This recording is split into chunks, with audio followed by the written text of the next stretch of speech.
लोग मुआहिदा करते हुए कई ऐसे मसाइल छोड़ देते हैं जिसकी वजह से अदालतों में केस जाते हैं, लटक जाते हैं और फिर कई अरसा वो केसेस डिसाइड नहीं हो पाते। लोग इल्ज़ाम धरते हैं अदालतों को कि अदालतों में इंसाफ नहीं मिलता, लेकिन उनके अपने मामलात के अंदर बड़े नकाइस होते हैं। इस वीडियो के अंदर मैं आपको 5 ऐसी चीज़ें बताऊंगा जो आपने कभी भी मुआहिदा लिखते हुए याद रखनी है।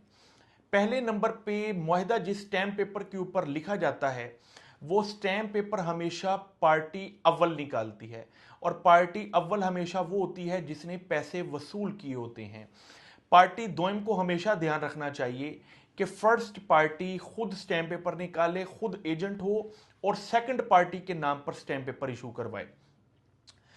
पहली बात के बाद दूसरी बात शुरू होती है स्टाम्प पेपर के ऊपर लगाए जाने वाले अंगूठों की।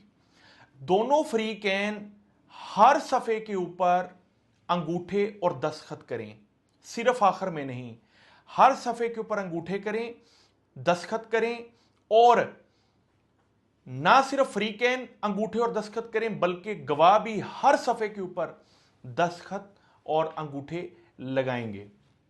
यह चीज़ बहुत अहम है।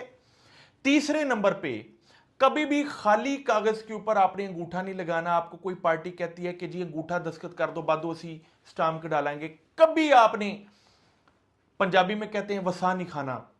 आपने हमेशा तहरीर को अच्छे तरीके से पढ़ना है और तहरीर के अंदर हमेशा आपने देखना है कि जो असल कहानी है वही लिखी जाए, जो असल मामला तय हुए हैं वही लिखे जाएं।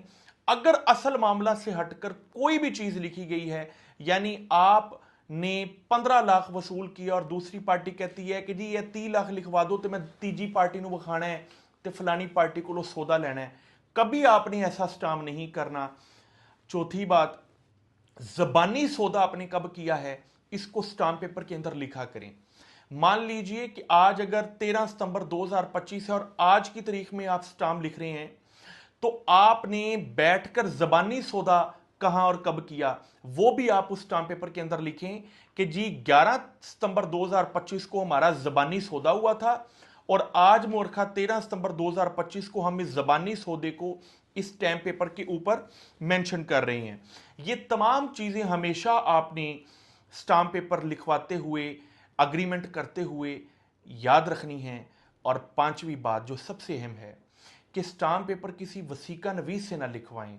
अग्रीमेंट किसी वसीका नवीस से नहीं बल्कि अग्रीमेंट किसी एडवोकेट से लिखवाएं, किसी ऐसे वकील से करवाएं जिस वकील की उस पर्टिकुलर फील्ड के अंदर एक्सपर्टीज हैं।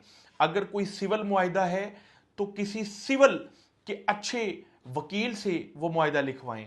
अगर कोई आपका आईपीओ रिलेटेड मुआहिदा है, आपका कोई क्रिमिनल केस से रिलेटेड कोई मुआहिदा है, तो वो फौजदारी के किसी अच्छे वकील से वो मुआहिदा लिखवाएं ताकि आपको बाद में किसी भी किस्म की परेशानी का सामना ना हो। बहुत से लोग हैं जो अपने मुआहिदों के अंदर नकाइस छोड़ देते हैं और वो नकाइस का हल सोचते हैं कि अदालतें दे देंगी। अदालतों ने असूल तय कर दिए हैं, अगर आप उन असूलों को पासदारी नहीं करेंगे तो आप कभी भी अदालत में अपना केस विन नहीं कर पाएंगे अगर कभी भी मामला खराब हुआ। जज़ाकल्लाह।